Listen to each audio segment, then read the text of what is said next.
स्वागत है यीशु मसीह की प्रेजेंस में और उसके परिवार में सबका। एक बार जोर से खुदाबंद के नाम की तारीफ करो, जोर से, खुशी के साथ, आनंद के साथ।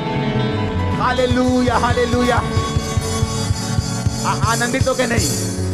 आनंदित हो, सदा आनंदित रहोगे। आनंद आनंद के साथ उसकी तारीफ करो जोर से। झूमते हुए जो बीमार भी है वो भी, जो मुश्किल में वो भी आनंदित होकर तारीफ करो। Hallelujah, hallelujah. आप ब्लेस हैं यीशु मसीह के नाम में। ब्लेस आए थे और ब्लेस होके जा रहे हैं। अपने हाथों को उठाओ और एक प्रार्थना करो, परमेश्वर अपने पवित्र आत्मा की गहरी बातों को मुझ पे जाहिर कर। मांगेंगे ऊंची आवाज में।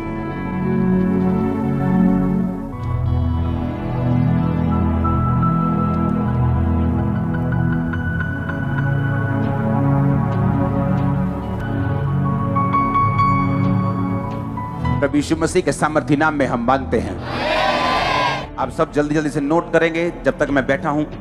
यूहन्ना 16 उसकी 7 और 8 आयत, यूहन्ना 14 उसकी 26 आयत, यूहन्ना 16 उसकी 13 से 17 आयत, पहला कुरिन्थिया 2 बाब उसकी 10 से 11 आयत, पहला कुरिन्थिया 12 बाब उसकी 7 से 11 आयत, रोमियो 8 उसकी 26 और 27 आयत, रोमियो 8 उसकी 10 और 11 आयत, इफिसियां 1 उसकी 13 और 14 आयत। जिनका मिस हो गया मैं एक बार फिर से रिपीट करूंगा, जल्दी जल्दी से नोट करो। चर्च में जब आए हो तो कॉपी और पेन हमेशा साथ लेके आओ। जिस दिन डिटेल में वचन होगा उस दिन मुझे थोड़ा बैठना पड़ता है, आपको सिखाना पड़ता है, और वचन डिटेल में होता है उसे नोट करते जाओ, ये आपकी लाइफ को सेम नहीं रहने देगा। यूहन्ना 16 उसकी 7 और 8 आयत, यूहन्ना 14 उसकी 26 आयत, यूहन्ना 16 उसकी 13 से 17 आयत, पहला कुरिन्थिया 2 उसकी 10 से 11 आयत, पहला कुरिन्थिया 12 उसकी 7 से 11 आयत, रोमियो 8 उसकी 26 और 27 आयत, रोमियो 8 उसकी 10 और 11 आयत, इफिसियों 1 उसकी 13 और 14 आयत। सब बोलो आमीन। मेरा बिलीव है जितना वचन आप सुनेंगे आप सेम वापस नहीं जा रहे, ह्यूज तरीके से, बड़ी रीति से आप ब्लेस होकर वापस जा रहे हैं। पहले हम पढ़ेंगे रोमियो 8 उसकी 26 और 27 आयत से, उसके बाद इफिसियां 1 और उसकी 13 और 14 आयत को हम देखेंगे, और यूहन्ना 16 उसकी 7 और 8 आयत। ये 3 आयत मैं मिक्स करके पढ़ूंगा, यानी एक एक करके पढ़ूंगा क्योंकि तीनों आपस में लिंक हैं। अपनी आंखों को बंद करके पवित्र आत्मा को धीरे से बोलो कि खुदाबंद आज जो कुछ भी मैं सुन रहा हूं ये सदा के लिए मेरी जिंदगी में बैठ जाए, अंदर घर कर जाए। मांगेंगे ऊंची आवाज में, मन की ऊंची आवाज, मुंह की नहीं। अंदर जोर से बात करेंगे खुदावन से, पूरी जील के साथ, जैसे अंदर पूरी ललक के साथ बात करेंगे, अंदर से बात करेंगे प्रभु से।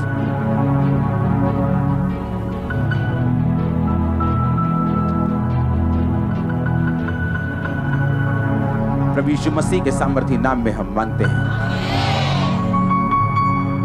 मैं आपको 3 हफ्तों से बता रहा हूं कि पवित्र आत्मा कौन है, वो हमारी जिंदगी में क्या करता है, उसका हमारी लाइफ में क्या रोल है।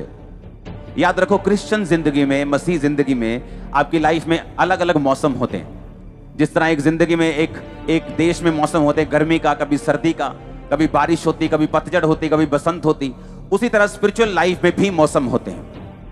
जिस तरह एलिया की जिंदगी में एक मौसम था जहां बड़े बड़े काम उसकी लाइफ में हो रहे थे, वो राजा को कह रहा था कि मेरे कहे बिना ना बारिश आएगी ना ओस पड़ेगी, और वैसा ही हो रहा था। फिर एक मौसम आया सूखे का, जब उसकी अहाब की औरत ने, उसकी वाइफ ने, इजाबेल ने बोला कि जाके एलिया से कह दो कल मैं तुम्हारी गर्दन तुम्हारे धड़ से अलग कर दूंगी। तब एलिया की जिंदगी में उसको कमजोरी महसूस हुई स्पिरिचुअल, और बाइबल कहती है वो अपनी जान बचाने के लिए भाग गया। एक ऐसा राजा एक ऐसा नबी जो राजे से नहीं डरा, एक ऐसा नबी जो बड़ा दलेर था, लेकिन उसकी जिंदगी में भी एक कमजोर समय आया और उसने जाके जंगल में परमेश्वर से कहा, हे प्रभु मेरा प्राण ले ले, क्योंकि मैं अपने पूर्वजों से उत्तम नहीं हूं। उसने क्या कहा कि प्रभु मेरा प्राण ले ले, वो कमजोर महसूस कर रहा था। और बाइबल क्या कहती है, एक स्वर्गदूत उसको उठा के बोलता है, एलिया उठ और ये रोटी खा और ये सुराही का पानी पी, क्योंकि अभी तुझे बहुत लंबी दौड़ दौड़नी है, अभी तुझे बहुत यात्रा करनी है।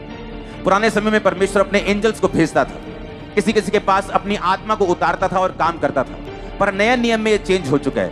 नए नियम में परमेश्वर एंजल्स को स्पेशल नहीं भेजता है एंजल्स को, लेकिन अब एंजल्स का वो काम नहीं जो पुराने नियम में था।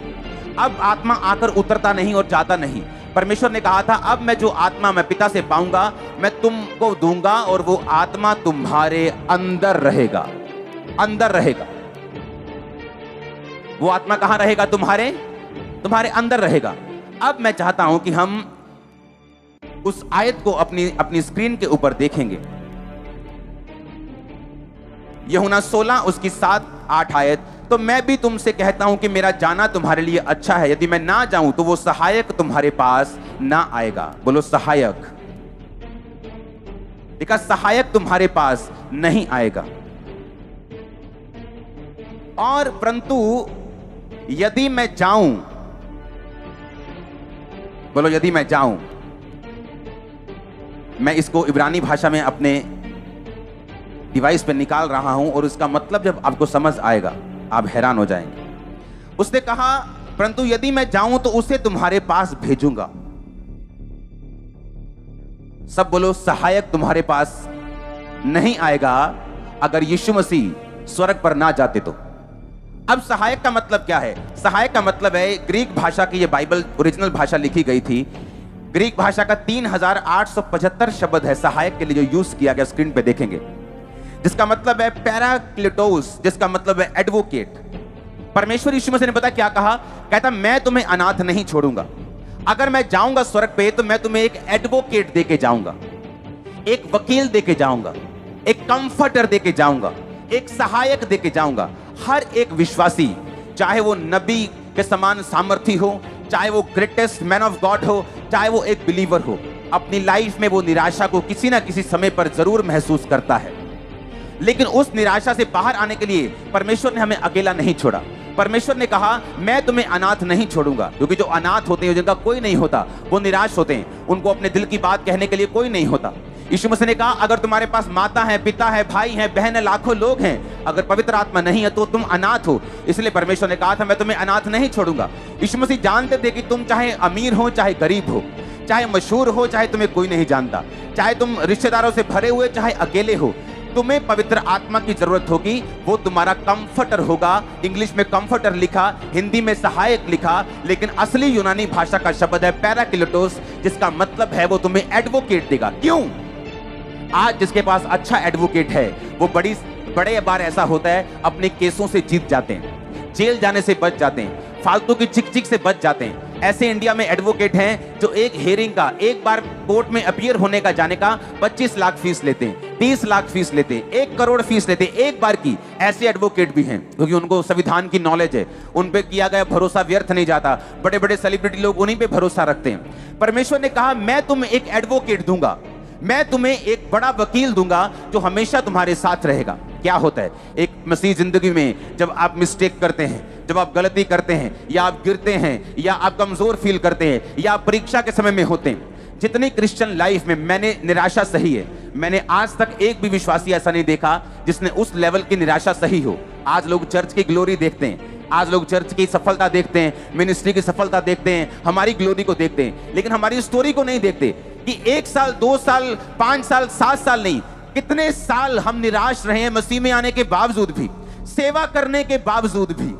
निराश मतलब ऐसी निराशा नहीं जो हमें मार दे, लेकिन ऐसी निराशा की परमेश्वर 10 साल हो गए हमें प्रार्थना करते, लेकिन इस चीज का उत्तर तूने अभी तक नहीं दिया।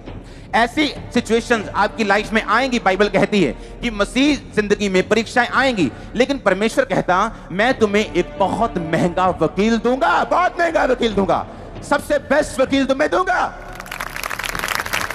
जो सेलिब्रिटी वकील अच्छा लेके जाते हैं उन्हें भरोसा होता नहीं हमें जेल नहीं होगी, ये हमारा केस बड़ा अच्छा रिप्रेजेंट करेगा, हमें कुछ नहीं होगा। आपके पास वकीलों का वकील है, आपके पास पवित्र आत्मा है, वो आपको गिरने नहीं देगा। आज से आपकी लाइफ चेंज अगर आमीन हो जाए, हालेलुया। उसने कहा मैं तुम्हें महंगा वकील दूंगा, मैं तुम्हें सबसे कॉस्टली वकील दूंगा, वो तुम्हारे साथ रहेगा, वो तुम्हें बताएगा कि जब तुम कमजोर हो प्रभु के सामने कैसे जाना है, कैसे प्रार्थना करनी है, कैसे वायदा करना है। कोई मिस्टेक हो गई, प्रभु को क्या वायदा करना है, कैसे करना है, कैसे उसको खत्म करना है। वो कहता मैं तुम्हें वकील दूंगा, वो तुम्हें गाइड करेगा, तुम्हारी अगुवाई करेगा, तुम्हें अच्छी सलाह देगा, तुम्हें धोखा नहीं देगा, तुम्हारा केस अच्छी तरह से हैंडल करेगा। तुम अकेले नहीं हो चर्च, तुम्हारे पास दुनिया का बेस्ट वकील है तुम्हारे अंदर रहता। मैंने कहा तुम अकेले नहीं हो चर्च, बेस्ट एडवोकेट तुम्हारे पास है, तुम्हारे अंदर है कि नहीं? गुड न्यूज है कि नहीं? Good news. खड़े हो जाओ, तारीफ करो अगर गुड न्यूज है तो। मैंने कहा खड़े हो जाओ अगर तारीफ करो अगर गुड न्यूज है कि नहीं? Good news. तुम्हारे अंदर दुनिया का बेस्ट वकील रहता है, गुड न्यूज है कि नहीं? तारीफ करो हाथों को उठा के, थैंक यू जीसस बोलते हुए, हालेलुया उछल के हालेलुया बोलते हुए, हालेलुया, आमीन आमीन। बैठ जाओ, आज का वचन डिटेल में है, मुझे बैठना पड़ेगा आपके साथ। आमीन। अब अगर मेरे अंदर वकील है, मेरे अंदर कंफर्टर है, मेरे अंदर परमेश्वर ने कहा कि तुम्हारे अंदर बेस्ट एडवोकेट तुम्हारे अंदर रहता है। रोमियो 8 उसकी 26-27 आयत को मैं पढ़ूंगा। इस रीति से पवित्र आत्मा भी हमारी दुर्बलता में सहायता करता है।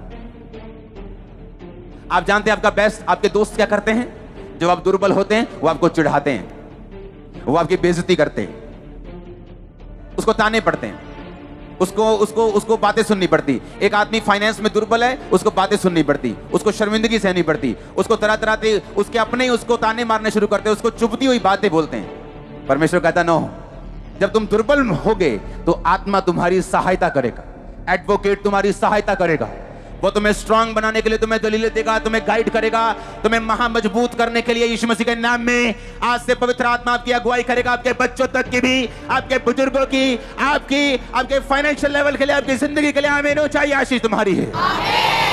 हालेलुया। कहता हम नहीं जानते प्रार्थना किस रीति से करनी चाहिए, परंतु आत्मा, पवित्र आत्मा ऐसी आहें भर भर के जो बयान से बाहर है हमारे लिए विनती करेगा। जब एक व्यक्ति पवित्र आत्मा पा लेता है, पवित्रताई में चल के, परमेश्वर में चल के पवित्र आत्मा को पा लेता है, बाइबल कहती है वो पवित्र आत्मा तुम्हारे अंदर से प्रार्थना करनी भी सिखाएगा। तुम बैठोगे, तुम्हें एकदम से रोना आ जाएगा, तुम बैठोगे एकदम से ऐसा लगेगा जोश के साथ में प्रार्थना करूं, तुम बैठोगे एकदम से तुम्हारा मन भरेगा, कभी कुछ होगा कभी कुछ। पवित्र आत्मा तुम्हारे इमोशंस पे कब्जा करके तुम्हें प्रार्थना करने सिखाएगा। इसलिए मैं बोलता हूं अपने आप को कंट्रोल मत करो, अपने आप को बांधो मत। पवित्र आत्मा जो कर रहा है उसे करने दो, क्योंकि वो आपका एडवोकेट है, वो आपका वकील है। इमेजिन करो आज अगर आप यहां बैठे हैं, आपकी जेब में 50 रुपए भी नहीं, 500 भी नहीं, लेकिन आपका जो वकील है वो करोड़ों रुपए की फीस से भी ऊपर लेने वाला वकील आपके साथ बैठा है इस समय। 27 आयत में लिखा, और मनों का जानने वाला ये जानता है कि आत्मा की मनसा क्या है, क्योंकि वह पवित्र लोगों के लिए परमेश्वर की इच्छा के अनुसार विनती करता है। पवित्र आत्मा का रोल क्या है? मान लो परमेश्वर के दिल में है, मैं इसको सामर्थ देना चाहता हूं, मैं अपनी बेटी को बढ़ाना चाहता हूं, मैं इसको बच्चे के साथ ब्लेस करना चाहता हूं, मैं अपने बेटे को फाइनेंशियली ब्लेस करना चाहता हूं। तो वो क्या करता है? परमेश्वर वो आत्मा के ऊपर, पवित्र आत्मा के ऊपर अपनी इच्छा जाहिर करता है कि मैं ये ऐसा करना चाहता हूं। अब मान लो यहां पे मेरे को दो लोग चाहिए, आ जाओ। मान लो वो परमेश्वर है पीछे, और उसने चाहा कि मैं इसको कुछ ब्लेसिंग देनी है। धरती का रूल है, पवित्र आत्मा, परमेश्वर आपको जो भी देना चाहता है बिना इनविटेशन या बिना प्रार्थना के वो धरती पे नहीं करता, ये उसका रूल है। आप मेरी बात समझे कि नहीं? अब परमेश्वर चाहता है कि ये ब्लेस हो, पर प्रॉब्लम यह है कि इसके पास पवित्र आत्मा नहीं है, तो परमेश्वर की इच्छा को ये समझ नहीं पा रहा। लेकिन जब ये तौबा करता है और पाप से मन फिरा के चर्च में जाता है और प्रभु के रास्तों पे चलना शुरू करता है, इसको पवित्र आत्मा दे दिया जाता है। पवित्र आत्मा परमेश्वर से सुनता है इसको क्या चाहिए, और परमेश्वर से सुन के ये इसको बताता है और कि परमेश्वर तुझे ब्लेस करना चाहता है, और पवित्र आत्मा इसको छूता है, इसका इमोशंस चेंज हो जाता है, और जब ये प्रार्थना में बैठकर रो रो के बोलता है परमेश्वर मुझे बढ़ा, परमेश्वर मुझे बढ़ा। आप समझ रहे मेरी बात? और जब ये प्रार्थना करता है परमेश्वर के सामने, जब प्रार्थना चली जाती है पवित्र आत्मा की सहायता से, तो परमेश्वर अपनी इच्छा जो उसके दिल में थी इसकी जिंदगी में पूरा करना शुरू कर देता है। कितने मेरी बात को समझ रहे हैं? कहता आत्मा दुर्बलता में तुम्हारी सहायता करता है। जैसे मैं दुर्बल था एक दिन, मैंने कहा परमेश्वर इतने साल हो गए प्रार्थना करते, लेकिन ये आशीष क्यों नहीं मिल रही? मुझे इतने साल हो गए सेवा करते भी, लेकिन आत्मा सहायता करता था बने रहने के लिए, खड़े रहने के लिए। आपको अपने लेवल की, अपनी टाइप की एक भी टेस्टिमनी अगर दिखाई ना पड़े दुनिया में, आपको लगता है कि नहीं ये काम हो ही नहीं सकता। लेकिन बाइबल कहती है आत्मा दुर्बलता में तुम्हारी सहायता करता है कि परमेश्वर सब कुछ कर सकता है। जब पवित्र आत्मा तुम्हारे साथ होता है, वो उसी तरह की प्रार्थना भी करने के लिए तुम्हें उभारता है।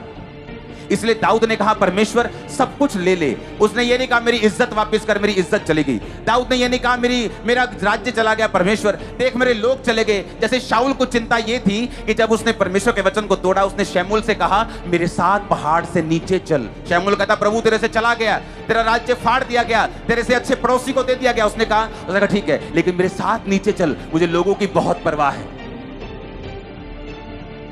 आज लोग जानते हैं कि वो अपनी मिनिस्ट्री में गलत कर रहे हैं, लेकिन फिर भी वो गलत करना छोड़ते नहीं, क्योंकि उन्हें गैदरिंग की परवाह है। आज व्यभिचार में होते हुए भी वो पुलपिट पे चले जाते हैं, क्यों? उन्हें गैदरिंग की परवाह है। लेकिन बाइबल कहती, दाऊद कहता मुझे किसी चीज की परवाह नहीं प्रभु, अपना आत्मा कभी मुझसे अलग मत कर। उसे मालूम था कि मेरी जिंदगी में जो कुछ भी हुआ, हो रहा है या होगा, वो पवित्र आत्मा के जरिए ही हुआ था, हुआ है और होगा। जो आत्मा दाऊद में था, जो आत्मा शमूएल में था, जो आत्मा सैमसन में था, जो आत्मा उनके अंदर था, वो कहीं कम है उस आत्मा से जो आपके अंदर है। मालूम? वो आत्मा आता था, जाता था, आप में आता और जाता नहीं, आप में आया और सदा के लिए रहा।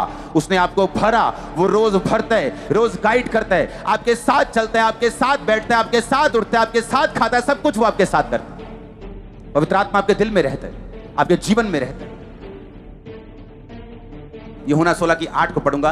कहता वह आकर, कौन आकर? पवित्र आत्मा आकर, वह आकर संसार को पाप, धार्मिकता और न्याय के विषय में निरुत्तर करेगा। कौन आकर? पवित्र आत्मा आकर संसार को पाप, धार्मिकता और न्याय के विषय में निरुत्तर कर। पवित्र आत्मा जब आएगा तुम्हारे जीवन में होगा, लोगों के मुंह पे टेप लगा देगा। वो पता है कि नहीं? वो पाप के विषय में निरुत्तर करेगा। जो लोगों को आम बातें लगती हैं, आप समझाते हैं कि नहीं ये गलत है। उन्हें काम में चोरी करना आम लगता है, उन्हें हेरा फेरी करना आम लगता है, उन्हें तेल चोरी करना आम लगता है, लेकिन हमें मालूम है ये गलत है। बाइबल कहती है वो पाप के विषय में, धार्मिकता विषय में, न्याय के विषय में लोगों को निरुत्तर करेगा। लोग बोलते थे चर्च में हीलिंग करते हैं, जाओ तो हॉस्पिटल। अब बताओ, अब तो हॉस्पिटल भी हो गया, अब बताओ कहां जाना है?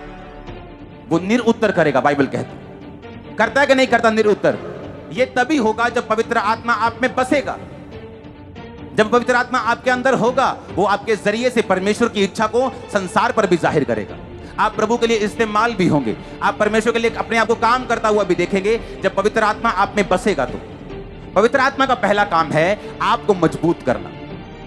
मान लो एक बिल्डिंग में मैं अपना ऑफिस खोलना चाहता हूं, तो वो बिल्डिंग मैं कमजोर चुनूंगा कि एक मजबूत चुनूंगा? मैं मजबूत चुनूंगा। मेरे महंगे कंप्यूटर वहां हैं, मेरे कैमरास वहां हैं, मेरा खुद का ऑफिस वहां है, तो मैं कमजोर बिल्डिंग क्यों चुनूंगा? तो मैं पहले बिल्डिंग अच्छी बनाऊंगा, उसके बाद मैं अपना काम वहां पे करूंगा। पवित्र आत्मा क्या चाहता है कि वो अपनी प्रेजेंस से, अपनी हुजूरी से आपको स्ट्रांग करे, आपके फाइनेंस को स्ट्रांग करे, आपकी लाइफ को स्ट्रांग करे। अगर सोना, चांदी, पैसा बुरा है तो परमेश्वर ने सोना बनाया ही क्यों? फिर पैसा ना अच्छा है, पैसा ना बुरा है, ये इस्तेमाल करने वाले के हाथ में है। मेरे हाथ में मैं 10 लोगों को ऑटो लेके दे रहा हूं, उनको ब्लेस कर रहा हूं। चोर के हाथ में वो चोरी करने के लिए कुछ कर रहा है, अच्छे व्यक्ति के हाथ में वो अच्छा काम कर रहा है। पैसा ना अच्छा है ना बुरा, जिस जैसे व्यक्ति के हाथ में है वो वैसा ही काम करता है। परमेश्वर ने सारी ब्लेसिंग हमारे लिए बनाई है।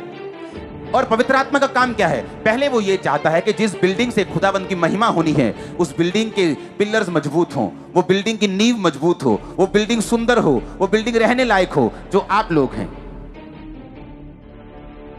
वो कौन है? बोलो मैं हूं। फिर से बोलो वो कौन है? बाइबल कहती है क्या तुम नहीं जानते पवित्र आत्मा तुम में बसता है और तुम पवित्र आत्मा के चर्च हो, तुम पवित्र आत्मा की हैकल हो, तुम पवित्र आत्मा के घर हो? तुम नहीं पता? तुम्हें नहीं पता? क्या तुम नहीं जानते कि पवित्र आत्मा तुम में बसता है? जो कोई तुम्हें नाश करेगा, परमेश्वर उसे नाश करेगा। जो कोई परमेश्वर की बिल्डिंग को नाश करेगा, परमेश्वर उसका नाश करेगा। इसीलिए आपको अपने विरोधियों को जवाब देने की जरूरत नहीं। आप टॉप पे रहेंगे, हमेशा जीतते हुए रहेंगे। बाइबल कहती है जिसमें परमेश्वर का आत्मा ही नहीं है, वो उसका जन ही नहीं है। अगर यहां 2 कैमरामैन खड़े हैं और एक में आत्मा है और एक में नहीं, और जो जिसमें नहीं है वो ऊपर जाके बोलेगा प्रभु मैंने 50 साल तेरी सेवा की है कैमरा से, परमेश्वर बोलेगा मैं तेरे को जानता ही नहीं हूं। क्योंकि जितनी सेवा आत्मा के द्वारा ना की जाए, परमेश्वर उन्हें ग्रहण नहीं करता। जितनी सेवकाई पवित्र आत्मा के जरिए की जाए, उनको परमेश्वर जानता, समझता और ग्रहण भी करता है। हालेलुया। इसीलिए सेवा करना अच्छी बात है, लेकिन वो सेवा आत्मा से और पवित्रताई से की जाए तो उसका फायदा भी होता है और परमेश्वर के घर में, स्वर्ग में वो ग्रहण भी होती है। अब मैं ये चाहता हूं, पहला कुरिन्थिया 2 उसकी 10 और 11 आयत को हम पढ़ेंगे। उसमें लिखा, परंतु परमेश्वर ने उनको अपने आत्मा के द्वारा हम पे प्रकट किया, क्योंकि आत्मा सब बातें वरन परमेश्वर की गूढ़ बातें भी जानता है। मनुष्य में से कौन किसी मनुष्य की बातें जानता है? केवल वो मनुष्य, वही मनुष्य की आत्मा जो उसमें है। वैसे ही परमेश्वर की बातें कोई नहीं जानता, केवल परमेश्वर का आत्मा। अब हम ब्लेस कैसे होते हैं? जिस कंपनी में आप काम कर रहे हैं, आपको उस कंपनी के बॉस की नेचर समझेंगे तो प्रमोशन मिलेगा, कि गूगल को देखेंगे जो हमारे दूर है? ये शैतानी काम होता है कि जिस कंपनी में काम कर रहे हो वहां के बॉस को समझो या ना समझो और दूसरे के बॉस को देखते जाओ। ये शैतानी चीजें हैं, क्योंकि उस कंपनी में जो आपका बॉस है उसी ने आपको प्रमोट करना है, आपको उसकी नेचर को समझना है। उसी तरह बाइबल कहती है कि जिस तरह तुम्हारा आत्मा तुम्हें सबसे अधिक जानता है, तुम्हारी मां भी तुम्हें नहीं जानती तुमसे ज्यादा, तुम्हारी पत्नी भी नहीं जानती, सिर्फ तुम जानते हो तुम असली में कौन हो। उसी तरह परमेश्वर ने कहा कि प्रभु का आत्मा ही प्रभु को सबसे अधिक जानता है, और जब वो आत्मा तुम्हारे साथ रहता है, वो तुम्हारी जिंदगी में तुम्हारी मदद करता है, तुम्हारे फाइनेंस में, तुम्हारे बिजनेस में, तुम्हारी हाउस वाइफ अगर तुम हो, अगर तुमने नया काम खोला है, तुम कहीं जा रहे हो, कहीं आ रहे हो, बच्चों से बात कर रहे हो, बुजुर्गों से बात कर रहे हो, कोई काम कर रहे हो, कहीं जा रहे हो, कोई कंपनी खोल रहे हो, कहीं जॉब कर रहे हो, कोई कैरियर चुन रहे हो, कहां जाना है, किधर जाना है, परमेश्वर जानते हैं। क्योंकि परमेश्वर की आत्मा ने कहा कि मैं परमेश्वर को सबसे अधिक जानती हूं, जिस तरह तुम अपने आप को सबसे अधिक जानते हो, जिस तरह तुम्हारा आत्मा तुमको सबसे अधिक जानता है, मैं परमेश्वर को सबसे अधिक जानती हूं। अगर मैं तुम्हारे अंदर रहूंगी तो मैं तुम्हें परमेश्वर के दिल की बातें बताऊंगी, तुम्हारे बॉस का नेचर प्रकट करूंगी, और जब बॉस का नेचर, बॉस का स्वभाव समझ जाओगे तो प्रमोशन के लिए फिर तैयार रहना। यीशु मसीह के नाम में जो आ रही है लाइफ के ऊपर, आमीन। ऊंचा ये तुम ही हो जिससे मैं बात कर रहा हूं। आप मेरी बातों को समझ रहे कि नहीं? ये पवित्र आत्मा का काम है जो एक विश्वासी की जिंदगी में वो करना चाहता है। अब आपने ये देखना है कि मुझे पवित्र आत्मा चाहिए कि नहीं चाहिए, कि अभी भी मैं शैतान के चक्करों में फंसा रहना चाहता हूं, व्यभिचार में फंसा रहना चाहता हूं, शराब में फंसा रहना चाहता हूं, पाप में, सिगरेट बीड़ी में फंसा रहना चाहता हूं, अभी भी जेलसी करना चाहता हूं। ये अब आपके ऊपर निर्भर करता है। मैंने आपको सारे पहलू खोल के बता दिए कि वो महाबुद्धिमान वकील है जो तुम्हारे अंदर रहता है। ऐसा कोई बुद्धिमान नहीं पवित्र आत्मा के ऊपर, कोई भी नहीं। अगर तुमने घर बनाना हो, एक बिल्डिंग बनानी हो, तो कितनी उसकी स्टडी होती, जमीन की स्टडी होती, मिट्टी की स्टडी होती, फिर जाके कहीं बड़ी बड़ी नींवें पड़ती। बाइबल कहती है वो ऐसा आर्किटेक्ट है, वो ऐसा मिस्त्री है, वो ऐसा महा बिल्डर है जिसने धरती की नींव को पानी के ऊपर स्थिर किया। वो ऐसा परमेश्वर एडवोकेट तुम्हारे अंदर रहता है। धरती पानी के ऊपर उसने स्थिर किया। तुम्हारे घर पानी के ऊपर नहीं रह सकते। लोग भी पानी के ऊपर बिल्डिंग बनाने बोले, आसपास उसके लाखों करोड़ों रुपए के पत्थर डालते, फिर पत्थर के ऊपर सिस्टम बनते, फिर पाइलिंग होती, फिर जाके बिल्डिंग खड़ी होती। बोलते हैं हमने समुद्र के ऊपर कुछ बनाया। परमेश्वर कहता है ये 4 इंच की बिल्डिंग है, मैंने पूरी पृथ्वी को समुद्र के ऊपर बनाया, पूरी पृथ्वी को समुद्र। और देखो परमेश्वर ने कहा मैंने समुद्र की सीमाओं को, मैंने समुद्र की सीमाओं को बांध दिया। समुद्र की सीमा को बांधने के लिए रेत का यूज किया। आप रेत का यूज नहीं करते हो क्या? हम बोलते हैं कि घर बनाना है ना तो अच्छी जमीन पे बनाओ, लेकिन परमेश्वर ने सारे काम ऐसे किए हैं कि वो चैलेंजिंग है। उसने रेत की सीमा बांधी। समुद्र के पास क्या होती है? रेत होती है। उसने रेत से समुद्र की सीमा को बांधा है। समुद्र को आज्ञा दी कि तुम यहां से बाहर नहीं आओ। जब तक वो स्पेशल आज्ञा नहीं देता, सुनामी नहीं आती, जब तक बाढ़ नहीं आती। वो ऐसा परमेश्वर, वो महाबुद्धिमान परमेश्वर, सबसे ताकतवर परमेश्वर, उसने कहा मेरा आत्मा जो वकील है, जो एडवोकेट है, जो कंफर्टर है, वो तुम्हारे अंदर रहता है। तुम्हारे अंदर गुड न्यूज रिसीव करो, तुम्हारे अंदर वो रहता है। तुम जिस मर्जी काम में हो, आज छोटे हो बड़े हो कोई मायने नहीं करता, वो तुम्हें बड़ा कर देगा अगर तुम उसकी सुनोगे तो, अपने संबंध उसके साथ बना के रखोगे तो।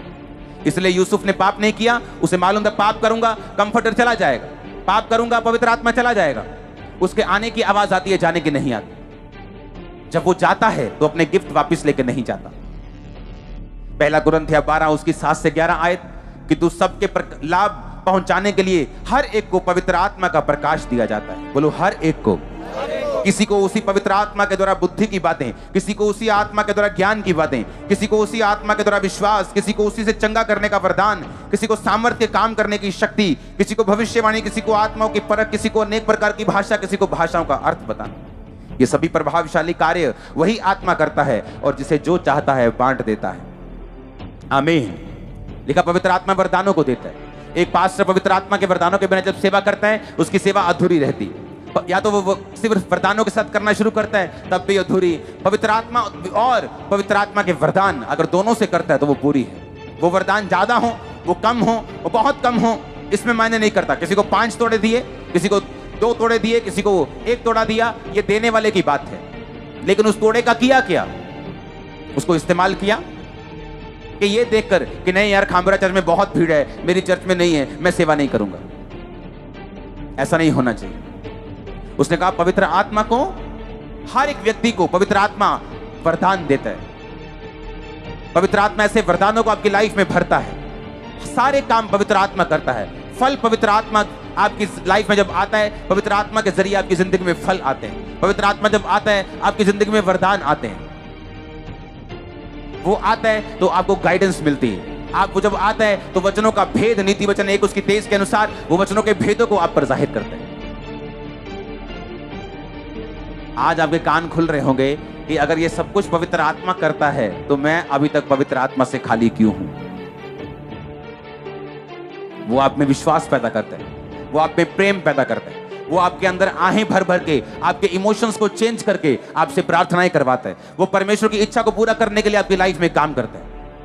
पाना चाहते हो उस पवित्र आत्मा को? रोमियो 8 उसकी 10 और 11 आयत को पढ़ूंगा मैं। यदि मसीह तुम में है तो देह पाप के कारण मरी हुई है, परंतु आत्मा धर्म के कारण जीवित है। यदि उसका आत्मा जिसने यीशु को मरे हुओं में जिलाया तुम में बसा हुआ है, तो जिसने मसीह को मरे हुओं में से जिलाया वो तुम्हारी नश्वर देहों को भी अपनी आत्मा के द्वारा जो तुम में बसा हुआ है जिलाएगा। फिर से पढ़ेंगे इस आयत को, आखिरी आयत को। मैं 3 बोलूंगा, सब मिलके पढ़ेंगे। 1 2 3। यदि मसीह तुम में है तो देह पाप के कारण मरी हुई है, परंतु आत्मा धर्म के कारण जीवित है। यदि उसका आत्मा जिसने यीशु को मुर्दों में से जिलाया तुम में बसा हुआ है, तो जिसने मसीह को मुर्दों में से जिलाया वह तुम्हारी मरणहार देहों को भी अपनी आत्मा के द्वारा जो तुम्हें बसा हुआ है जिलाएगा। तारीफ करो इस वचन के लिए जोर से। इसको समझने के लिए थोड़ा सा दिमाग खोलना है। कहता पवित्र आत्मा जिसने प्रभु यीशु मसीह को उस कब्र में से जिंदा कर दिया, कहता वो पवित्र आत्मा अगर, ये कंडीशन है, क्या है ये? बोलो अपने पड़ोसी को, एक शर्त है ये। कहता जिस पवित्र आत्मा ने यीशु मसीह को मुर्दों में से जी उठाया, अगर, इफ, हाँ जे मैं कनेडा हूं जाते वो बोला अगर, हाँ जे मेरा वीजा लग जाता ते अज मैं ऑनलाइन देखता हूं, ये वो वाला अगर है। बड़ी बात है, बोलो बड़ी बात। कहता अगर वो पवित्र आत्मा तुम में बसा हुआ है, तो कहता अगर वो तुम में बसा हुआ है तो तुम्हारी मरी चीजों को वो जिला देगा जिस तरह यीशु मसीह को जिलाया। आपको क्या लगता है जब टीवी पे प्रार्थना होती क्या है मेरे हाथ में? वो कौन काम कर रहा है? वो होली स्पिरिट है, क्योंकि वो यहां भी है और क्योंकि यहोवा का मतलब क्या है? सब जगह मौजूद। अगर यहोवा यहां मौजूद है तो जो हॉस्पिटल में बैठा हुआ है वो वहां भी।